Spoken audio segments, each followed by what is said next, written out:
Yo, what's up? It's Coach Hackley, HackSawFit. I want to talk about stride length. Now, stride length does not mean that you stretch out your leg and make bigger steps, because if you do that, you'll end up casting out your leg and creating braking force or maybe pull a hamstring. Now, my definition of stride length is product force into the ground, allowing my center of mass to move further before the next touchdown. Now, how do you increase stride length? You need more elastic response and produce more force into the ground. Now, how do you do that? Number one, you need to get stronger. Number two, you need to start converting that absolute strength into power by doing explosive movement. And number three is technique. If you're a novice lifter and you haven't lifted before, then you probably can improve your stride length by just getting stronger. Think of a young, untrained athlete. When their absolute strength increases and their lean body mass increases, then their speed is going to increase. Now, once the athlete has a good base of absolute strength, so that's when the athletes need to start focusing on power development. Now, you want to continue to push your absolute strength levels as high as you can, but at a certain point, start transferring that absolute strength into more explosive movements.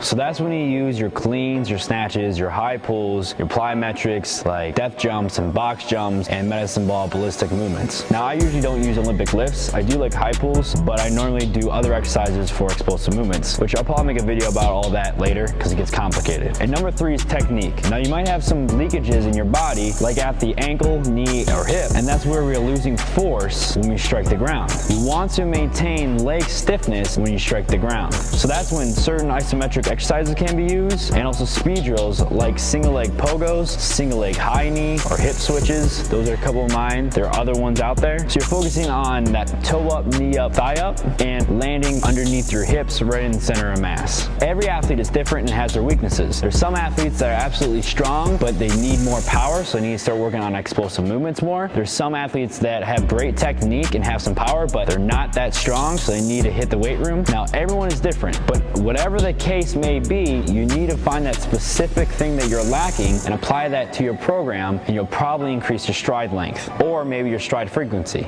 So, I know this is a long video. I don't even know if you watched it all, but I had to get it out there. I try to be short as possible, but there's so many other things I can talk about. But I hope you guys liked it. If you have any more questions, you can always DM me. I'm trying to help all you guys out. Love the support. Hope you guys liked it.